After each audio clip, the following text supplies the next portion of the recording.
El título de mi mensaje es Llamados a ser uno, y como ya escucharon, está basado en la carta del apóstol Pablo a los Efesios, versos 11 al 22. Y pongamos este tiempo en manos del Señor, ¿está bien? Inclina tu rostro conmigo. Señor, damos muchas gracias por tu palabra. Gracias por permitirnos estar aquí el día de hoy, poniendo otras actividades de lado, Señor. Sabemos que habría otras cosas por hacer posiblemente si nos quedamos en casa. Pero al renunciar y poner todo eso en segundo lugar, reconocemos que tú eres más importante, que tu palabra es lo que necesitamos más que cualquier otra cosa, más que estar con cualquier otra persona, Señor. Pero aún al estar en la iglesia, permítenos hacerlo con la motivación correcta.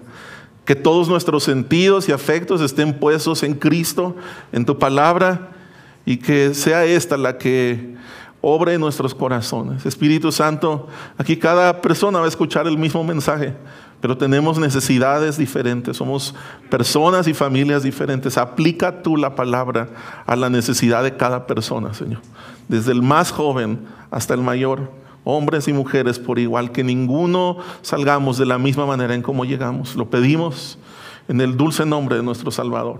Amén. Amén. Desde que yo tengo memoria, mi papá siempre ha seguido a un solo equipo de fútbol, el América. Estamos cerca de Copa, ¿verdad? Por alguna extraña razón, hermanos, yo no sé cuál es esa razón, pero el primer equipo que yo escogí no fue ese equipo. Cuando era muy pequeño, yo recuerdo que me encantaba ver el uniforme de los Pumas. Uno de los regalos de Navidad que yo más recuerdo es levantarme, no sé si fue Navidad o fue Reyes, pero yo recuerdo ver dos uniformes de los Pumas en el árbol de Navidad, el blanco y el azul, ¿verdad? En los 80s. Algo que es curioso es que mi papá nunca me obligó a irle a su equipo. Yo he visto papás que le van a la América y siempre desde pequeñitos están formando al niño, ¿verdad? Para que odie a las Chivas o viceversa. Pero mi papá nunca hizo eso. Lo que sí hacía es que me contaba las historias de las finales épicas de la América. Me contaba de sus mejores jugadores, me contaba cuando en el último minuto, en algún partido muy importante, el América había anotado, había ganado, etc. Yo recuerdo que me llamaba junto con él a ver algunos partidos. Cuando llegó la adolescencia, un día yo me di cuenta que quería más al equipo de mi papá que al que yo había dicho algún día que era mi equipo. Creo que mi papá, con mucha sabiduría, en algo que evidentemente es de poca importancia como el fútbol, pero creo que usó de sabiduría para derribar algo que podría ser como una separación, y derribó esa barrera de enemistad deportiva. Y yo creo que eso todos lo entendemos, ¿verdad? Aunque no somos fanáticos del fútbol, sabes que hay múltiples rivalidades. En el fútbol, América Chivas, Monterrey Tigres, todos los equipos contra el América. Es así en todos los deportes, pero también es así en todas las esferas de la vida, hermanos. Algo en nuestra naturaleza caída nos hace ver al prójimo como un enemigo, y estoy seguro que de alguna forma ustedes lo han vivido, todos ustedes. A lo mejor no en el deporte, pero quizás has estado en una empresa y esa empresa tiene una empresa rival. Hay barrios enemigos. Un vecino de pronto se convierte en un enemigo, familias enemigas, naciones enemigas. Desde Caín y Abel hasta nuestros días, esa es la historia de la humanidad. Podríamos pensar que las enemistades no tendrían lugar en las iglesias cristianas, pues somos personas que éramos enemigos de Dios y el Señor nos reconcilió. ¿Cómo podríamos nosotros enemistarnos con alguien después de haber sido perdonados de los más grandes males? Pero lo cierto es que nuestra naturaleza humana, aún dentro de las iglesias, con frecuencia nos lleva a ser tentados a levantar muros que nos dividen, a experimentar rivalidad contra un hermano en Cristo, contra otra congregación, etc. Algunos están divididos en sus familias. Hay divisiones entre familias de creyentes o matrimonios creyentes. En las congregaciones hay ciertos grupitos que generalmente solo se procuran entre ellos. Hay recelo entre una denominación y otra de las iglesias cristianas. Y es acerca de esto que nos habla el pasaje que nos ha leído nuestra hermana y que vamos a ir estudiando en los próximos minutos. Dios inspiró al apóstol Pablo a escribir acerca de estas cosas porque el Señor sabía y sabe que en la iglesia de Éfeso, al igual que entre nosotros, nos veríamos tentados a levantar muros que nos separen de nuestros hermanos en la fe. La idea central de mi mensaje, de lo que quiero persuadirles esta mañana, es que en la cruz Cristo nos reconcilió con Él mismo y con su pueblo. En la cruz Cristo nos reconcilió con Él mismo y con su pueblo, con Dios y con su pueblo. Y veremos el bosquejo en 3 secciones. Primeramente, nuestra separación sin Cristo, en los versos 11 y 12. En segundo lugar, nuestra reconciliación en Él, versos 13 al 18. Y el tercer punto, nuestra unidad en Él, versos 19 al 20.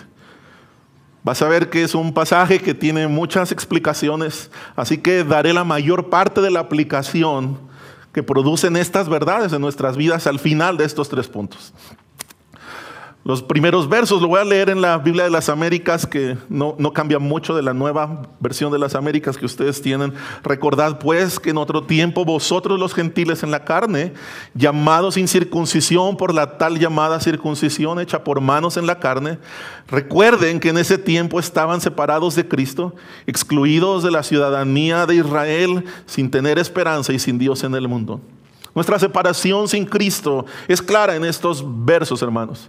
Si leyeras o si has leído los primeros versos del capítulo 2, se describe con más detalle todavía el antes y después de haber conocido a Cristo en la vida de todo creyente. Pero a partir del verso 11, el pasaje apunta a un grupo muy particular dentro de la iglesia a la que estaba dirigida esta carta. Este grupo eran los gentiles. Para quien no sabe qué son los gentiles, no era gente muy amable. Sencillamente así se le llamaba a las personas que no eran judías. Los judíos llamaban gentiles a todo aquel que no había nacido o en Israel o hijo de israelitas.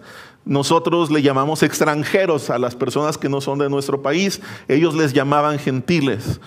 Y aunque había algunos judíos en la iglesia a la que estaba dirigida la carta, los gentiles era el grupo mayoritario. Esta era tierra gentil, no era tierra de Israel.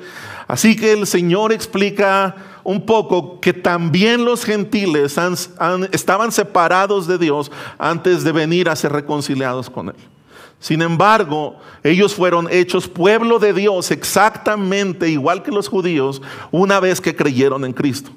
Por cierto, debo decir que los judíos no fueron escogidos por ser más buenos que los demás, por ser mejores que las otras naciones. Podríamos decir, sin temor a equivocarnos, como la Biblia lo muestra, que los judíos eran igualmente pecadores que todas las demás naciones y a veces fueron peores. Si has leído el Antiguo Testamento, notarás en ocasiones que Dios les dice, ustedes han hecho cosas peores que otras naciones. Pero Dios, en su sabiduría, escogió iniciar el plan de redención con ellos simplemente por su misericordia. Los israelitas, llamados aquí la circuncisión, veían con desprecio a estos extranjeros, entre otras cosas, porque ellos no estaban circuncidados. Sé que ustedes han estado en el libro de Levítico, así que están muy familiarizados con el significado de la circuncisión y cómo este era un recordatorio de la promesa del Señor a Abraham y cómo esta promesa incluía que los judíos serían de bendición. ¿A quiénes creen? A las demás naciones. A las demás naciones. El Mesías vendría y Dios haría de todos un solo pueblo. Sin embargo, muchos judíos mantuvieron ese muro divisorio entre ellos y los gentiles aún después que nuestro Señor Jesucristo vino. Es en ese contexto que el pasaje describe que los gentiles estaban alejados y que teníamos antes de conocer a Cristo un muro que nos separaba del Señor, todos los que no somos judíos.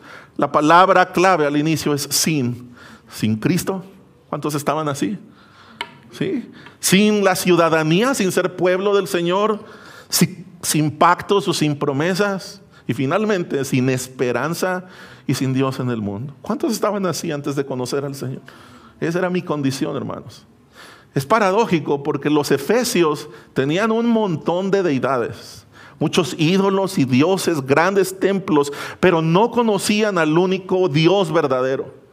Y este es un buen punto de enseñanza y una aplicación de nuestro pasaje, porque mientras el día de hoy todavía mucha gente cree que todos los caminos llevan a Dios, no importa tu religión, con que la lleves de todo corazón, al final vas a llegar al mismo punto. ¿Cuántos han escuchado algo así? Pero la Biblia dice que si no buscamos a Dios a través de Cristo Jesús, y Jesús como la Biblia lo presenta, entonces estamos sin Dios y sin esperanza en el mundo. Escuchen, Alá no les salvará. La Santa Muerte no te salvará. Ninguna virgen o ningún santo estuvo en la cruz. Tus buenas obras y mis buenas obras, hermanos, amigos, no son suficientes. Jesús dijo, hay un solo camino para llegar al Padre. Yo soy ese camino. Y los extranjeros a Israel, como lo seríamos tú y yo, estaban alejados de Dios y también de su pueblo. Pero Cristo vino y murió en la cruz para que los que estaban lejos fueran acercados. Hermanos, Cristo nos reconcilió con Dios y con su pueblo. En segundo lugar, hubo otro tipo de reconciliación, nuestra reconciliación en Él. Y nota que no dije con Él, es nuestra reconciliación en Él. Y eso se encuentra en el verso 13. Comienza diciendo, pero ahora en Cristo. Y ese pero marca el antes y después de Cristo. Nos recuerda la maravillosa intervención de Dios para salvar también a los que no eran judíos. Y dejar en claro que fueron acercados y hechos parte del pueblo del Señor. Pero es ahí donde el pasaje da un giro que uno no se espera. De hecho, la mayoría de las personas que leen este pasaje terminan en el verso 22 pensando que solo habla de cómo los no cristianos vienen a Cristo y se reconciliaron con Dios. Pero aunque eso es la reconciliación con Dios, está implícita ahí, se agrega algo más. Dios no solo nos reconcilió con Él en Cristo, sino que también trajo reconciliación entre personas y grupos que estaban separados, enemistados, como judíos y gentiles. Dos grupos de personas que Dios había salvado, pero estaban divididos, separados. Mira cómo lo expresa el pasaje, verso 13 en adelante. Pero ahora en Cristo Jesús vosotros, y se refiere a los gentiles, que en otro tiempo estaban lejos, han sido acercados ¿a dónde? Al pueblo de Dios, dice ahí, por la sangre de Cristo, porque Él mismo es nuestra paz. Y haz pausa ahí. No se refiere a nuestra paz con Dios, se refiere a la paz entre judíos y gentiles. Lo vas a notar en la siguiente frase. Quien de ambos pueblos hizo ¿cuántos? Hizo uno, derribando la pared intermedia de separación. ¿Separación entre quién? Entre judíos y gentiles. Verso 15, aboliendo en su carne la enemistad, la ley de los mandamientos expresados en ordenanzas, para crear en sí mismo de los dos un nuevo hombre, estableciendo así la paz y reconciliar con Dios a los dos en un cuerpo por medio de la cruz, habiendo dado muerte en ella a la enemistad. Judíos y gentiles estaban separados profundamente, y al llegar Cristo y encontrarse ambos grupos en la iglesia, comenzaron a surgir conflictos. Ustedes recordarán en la primera carta a los Corintios, se nos cuenta que ni siquiera se podían sentar en la misma mesa para tomar los alimentos en la casa de Dios. ¿Por qué? Porque para los judíos la comida de los gentiles resultaba ceremonialmente indebida, repugnante. La carta a los Efesios que estamos leyendo no nos señala un problema particular, una diferencia en específico. Pero no es descabellado pensar que si ambos grupos estaban en ese mismo sitio, ocurrirían cosas similares a las que habían pasado en Corinto. Pero estas barreras no glorificaban al Señor, no agradaban a Dios en lo más mínimo. ¿Por qué?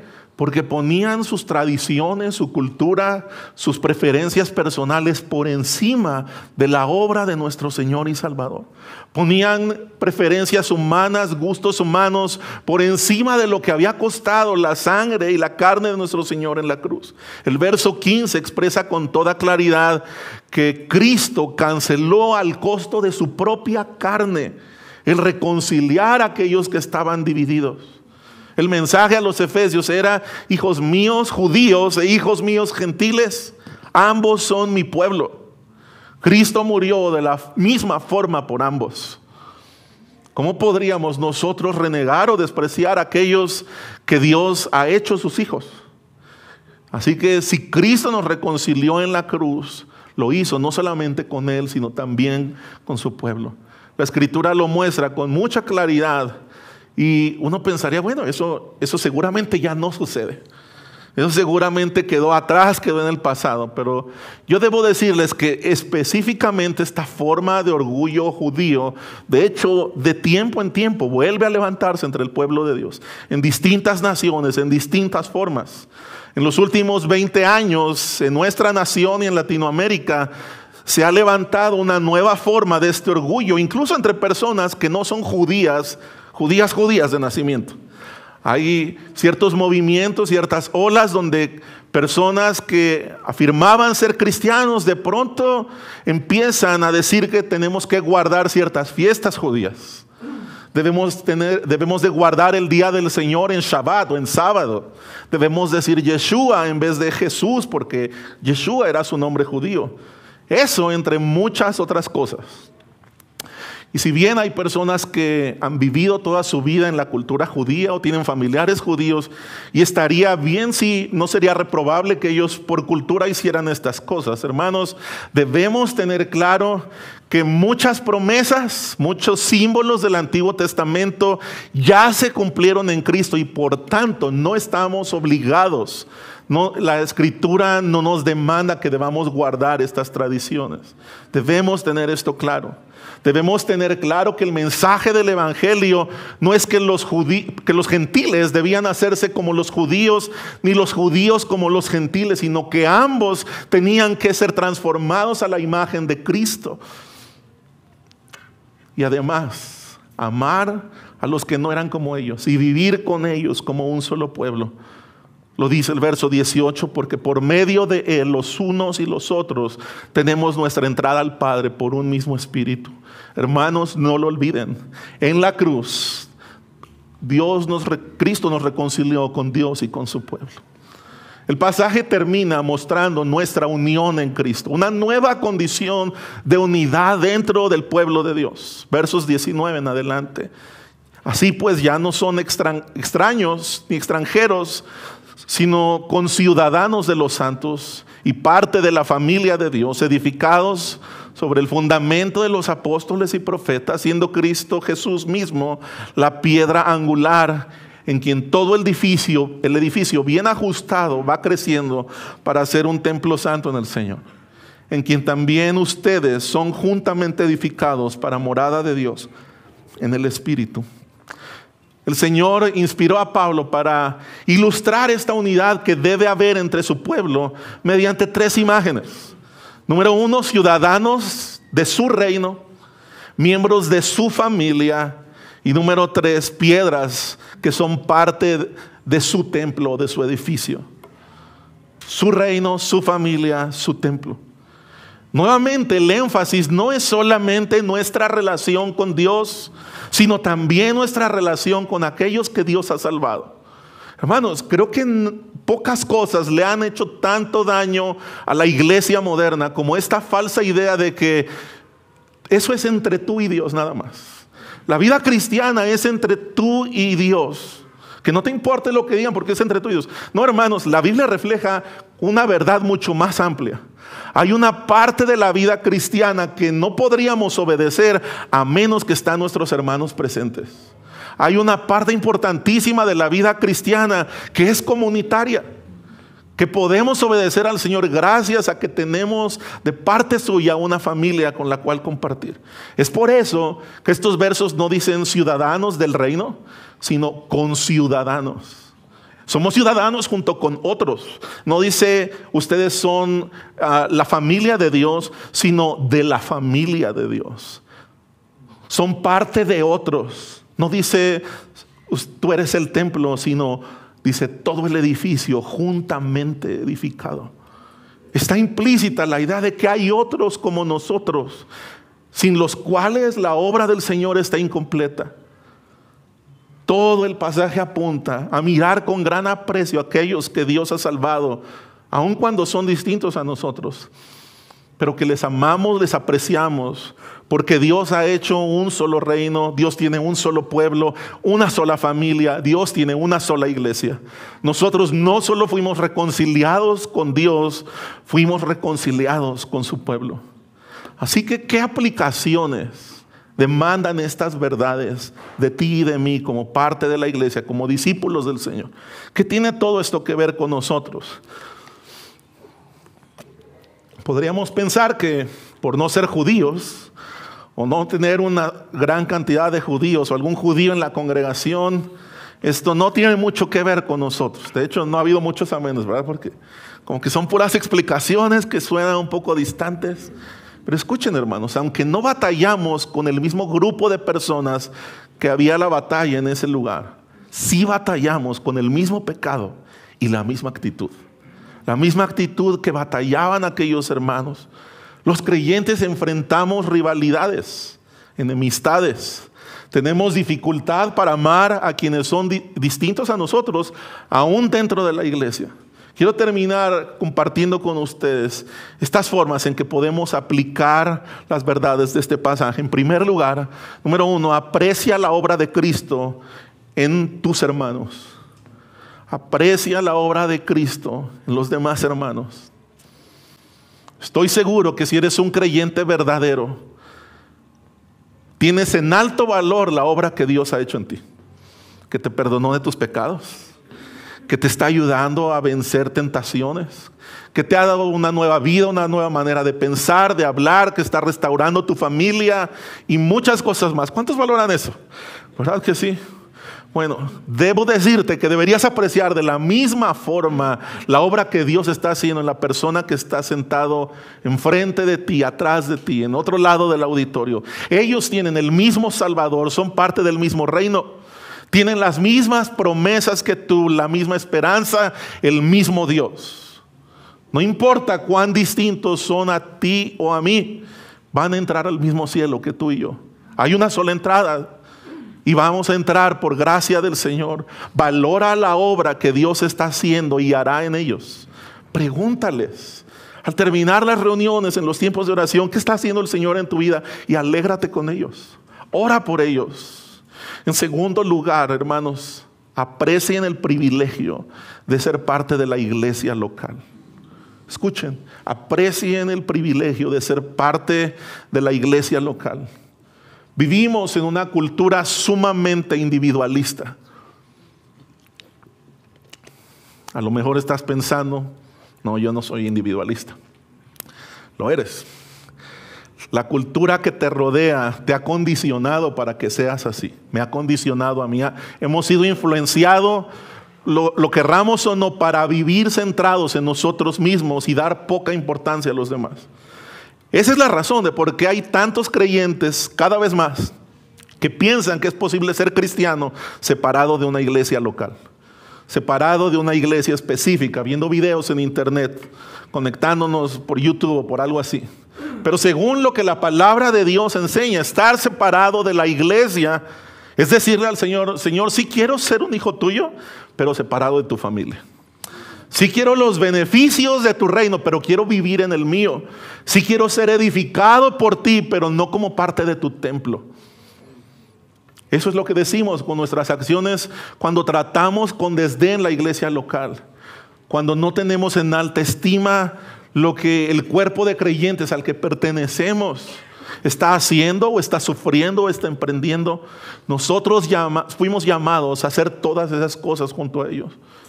Hermanos, escuchen con atención, pretender que somos cristianos sin un compromiso tangible de comunión, de amor, de servicio con un grupo específico de creyentes es un autoengaño que podría conducirnos al mismo infierno.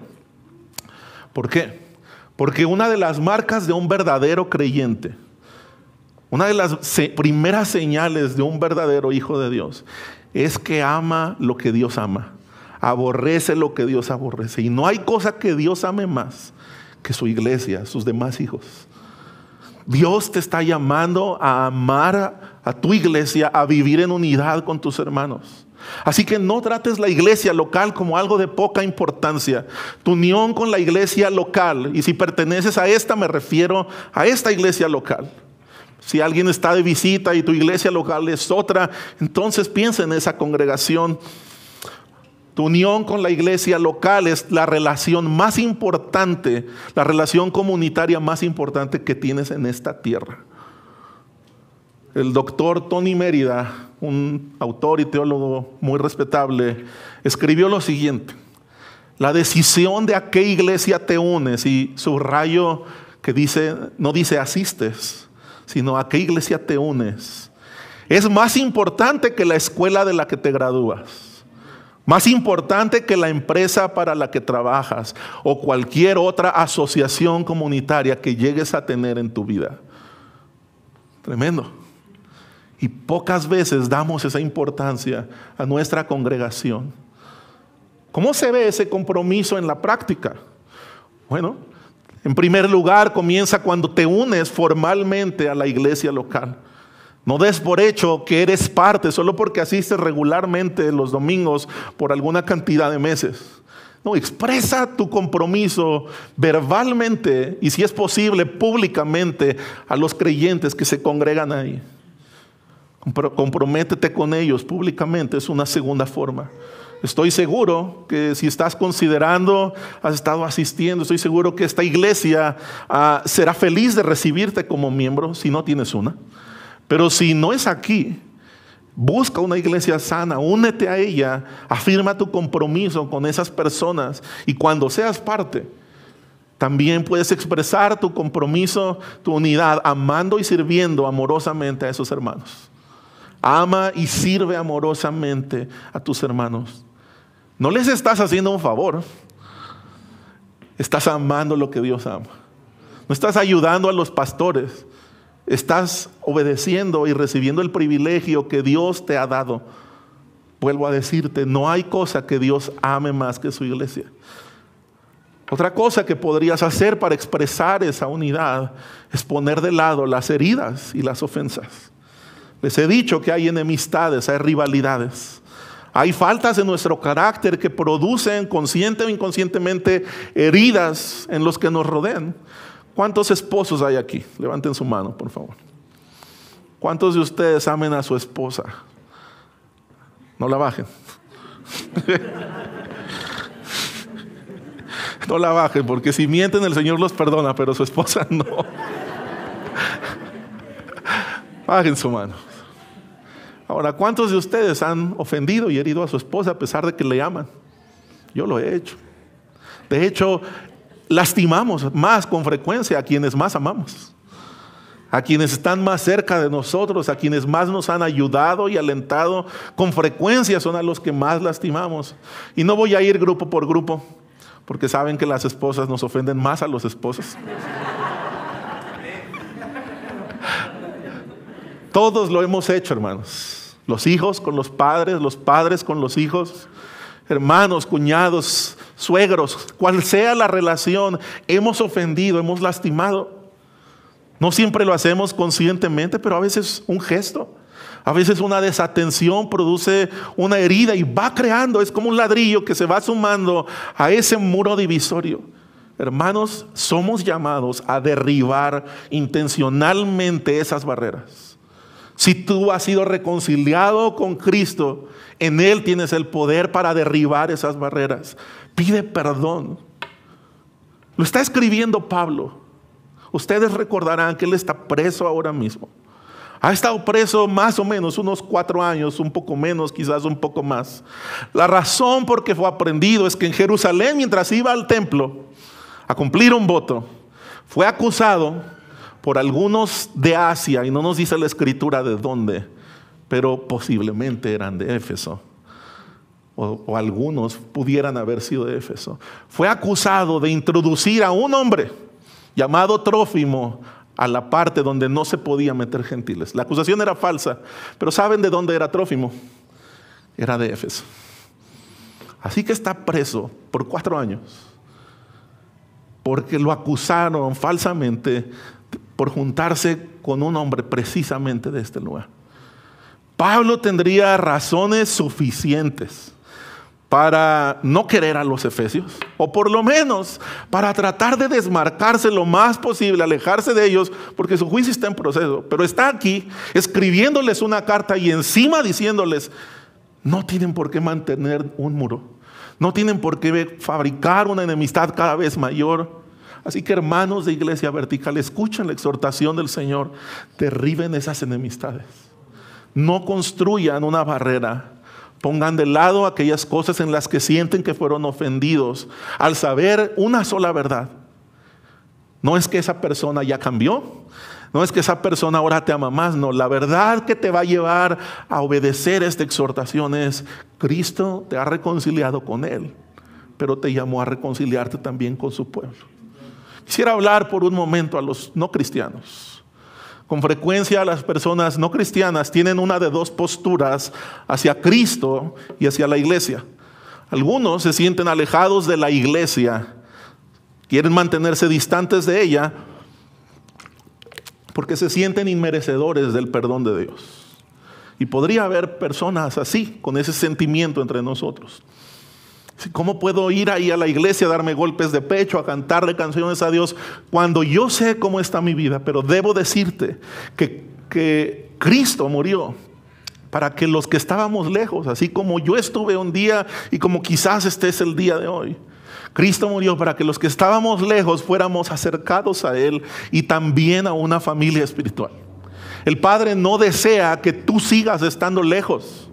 Su llamado para ti, como un día amorosamente lo recibí yo, su llamado es: acércate al Señor. Acércate. Quiero perdonarte, quiero limpiar tus pecados. Quiero que te sientes a la mesa, que estés en mi casa, que seas parte de mi familia, mi hijo. Escucha su llamado, si esa es tu condición, y ven a Cristo. También hay otro tipo de personas que, por el contrario, están lejos de Dios, pero sienten que no necesitan a Dios, y mucho menos a los cristianos. Y si todavía te acuerdas de cómo eras tú cuando no eras cristiano, seguramente muchos de nosotros fuimos así.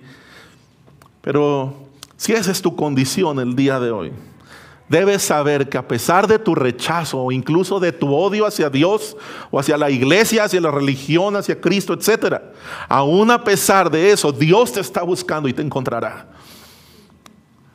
Esa es la historia del autor de esta carta, Pablo. Un hombre que odiaba tanto a los cristianos, que los perseguía y los encarcelaba. Pero un día el Señor lo encontró. Iba sobre su caballo caminando hacia Damasco. El Señor le derribó del caballo y Pablo, o Saulo como le decían en ese entonces, tuvo un encuentro con el Señor. Y ese hombre duro, lleno de argumentos, ampliamente preparado, con muchas influencias y contactos y poder, ese hombre fue radicalmente cambiado por el amor de Dios. Y escúchame, nunca más fue el mismo. Si le hubieran platicado antes: ¿sabes qué? Tú vas a levantar iglesias, tú vas a amar a los cristianos, vas a sufrir por ellos, vas a ser capaz de poner tu vida y arriesgarla por ellos. Creo que Saulo jamás lo habría creído. Pero el hombre que Dios transformó fue capaz de eso y más. Así que mi llamado para ti, si esa es tu relación, tu sentimiento hacia Cristo, hacia la iglesia, es: ven a Cristo. Deja tu dureza, deja tus argumentos humanos. Concédele a tu alma el rendirse ante este dulce Salvador que es mi Señor Jesús. No te imaginas cómo te va a amar su familia. Y aunque no lo puedas imaginar, un día tú les amarás. así imperfectos como son. En tercer lugar, ¿cómo más podemos aplicar estas verdades que el pasaje nos ha enseñado? Acepta y ama la diversidad de la familia de Dios. Primeramente les dije, aprecien la obra de Cristo en sus hermanos. En segundo lugar, aprecien el privilegio de ser parte de la iglesia local. Y en tercer lugar, aprecien o acepten y amen la diversidad de la familia de Dios. Espero que ya te diste cuenta que el Señor llamó a ser hijos suyos a personas diferentes que tú. Edades diferentes, se visten diferente que tú, se pintarán el cabello de color diferente que tú. Hermanos, somos diferentes. Y el Señor no ama más a unos que a otros. Por tanto, nosotros no deberíamos levantar barreras que hagan una distinción entre su iglesia. La palabra de Dios sí nos llama a separarnos de algunas personas. Por ejemplo, de aquellos que llamándose creyentes viven claramente como si no lo fueran. En 1 Corintios puedes encontrar el mandato, dice, con aquellos que dicen ser cristianos, pero viven en pecado como si no lo fueran, ni siquiera comas con ellos, no te relaciones con ellos. Si tienes a alguien así cerca, escucha el consejo. Nos llama también a separarnos de los falsos maestros y de las personas que les siguen, de aquellos que niegan a Cristo o tuercen el mensaje de las Escrituras o lo usan para sacar ganancia personal. Si estás cerca de ellos, apártate de ellos. Sin embargo, el Señor no nos llama a apartarnos de creyentes piadosos que piensan distinto en aspectos secundarios de la vida. Por ejemplo, aquellos que son de una condición socioeconómica diferente a la tuya, el Señor no te llama a separarte, el Señor te llama a vivir en unidad con ellos. Aquellos que tienen una visión de la política, una preferencia política distinta a la tuya, el Señor no te llama a separarte de ellos, el Señor te llama a vivir en unidad con ellos. Entre los discípulos de Jesús había pescadores, gente de pueblo. Alguna vez dijeron de ellos, son hombres sin letras y del vulgo. Pero también había un cobrador de impuestos, que hoy algunos, si ese viviera en nuestros días, sería considerado un neoliberal de ultraderecha, ¿verdad? Pero entre los discípulos había un celote, que era un grupo nacionalista radical, lo más a la izquierda en la política de su momento. Hermanos, Cristo fue tan importante para todos ellos que la posición social, política y demás diferencias pasaron a ser algo sin importancia entre los discípulos. Así es como debería ser entre los discípulos que Jesús tiene entre nosotros. La preparación, el estatus económico, el temperamento, la edad, tus preferencias y gustos personales, costumbres que no sean pecaminosas, nada de eso debería separarnos de nuestros hermanos. Jesús dijo que el mundo creería al ver cómo sus discípulos que se amaban. El mundo va a creer que yo les envié cuando el mundo vea cómo ustedes se aman. Pero no será ningún impacto al mundo si solamente amamos a aquellos que son parecidos a nosotros. Aquellos que nos aman a nosotros. ¿Por qué no será ningún impacto? Porque el mundo hace exactamente lo mismo. Ellos aman a quien les ama, benefician a quien les beneficia y son indiferentes con quienes son indiferentes. Pero nosotros no fuimos llamados a vivir de esa manera. Fuimos llamados a desbordar el amor radical de Jesús, que nos amó cuando éramos sus enemigos. Hermanos, amen a esos hermanos que son diferentes a ustedes. Que tus gustos personales sean algo que cedes por amor a Cristo y por amor a tus hermanos. Que tus recursos sean algo que estás dispuesto a dar por amor a Cristo y por amor a tus hermanos. Que estés dispuesto a perdonar, a pasar por alto, a olvidar la ofensa de aquellos que en algún momento te ofendieron por amor a Cristo y por amor a tus hermanos. Iglesia vertical, personas, amigos que están aquí, derriben cualquier barrera divisoria, derriben cualquier enemistad, porque Cristo los reconcilió con el Padre, pero también con su pueblo. Algunos de ustedes, después de este mensaje, no terminarán con la oración que haremos. Algunos de ustedes saben que deben ir a buscar a alguien, mirarle a la cara y decirle: perdóname porque te he juzgado, te he evitado. Perdóname porque yo no te he amado como Cristo me amó a mí. Debes hacerlo. El Señor te está llamando, que si hay algo de esto que la Escritura nos ha enseñado, pongas pies a la palabra. Escuchen, de antemano te anticipo, no será fácil, será difícil. Pero no te olvides que Cristo derribó la enemistad al costo de su propio cuerpo. Eso costó la carne de nuestro Señor. Eso costó la reconciliación. Sal de aquí a obedecer a aquello en que el Señor te ha dicho, al saber una sola verdad, que Cristo te reconcilió con el Padre, pero también con tus hermanos, con su pueblo. Oremos. Señor, muchas gracias por tu palabra. Gracias por hablar a nuestros corazones. Tu palabra dice que si decimos que no tenemos pecado, mentimos, tratando de hacerte a ti mentiroso. Si tu palabra está apuntando en esta dirección, Señor, que hemos leído, explicado y aplicado en esta mañana, Señor, ayúdanos por tu Espíritu a mirar la realidad de nuestro corazón. No a través del lente de nuestra propia justicia o de nuestras buenas intenciones. No mirando más lo que otros pudieran haber hecho en nuestra contra, sino mirándonos, Señor, completamente, con el corazón completamente desnudo a la luz de tu palabra que dice que seguimos batallando con estas cosas.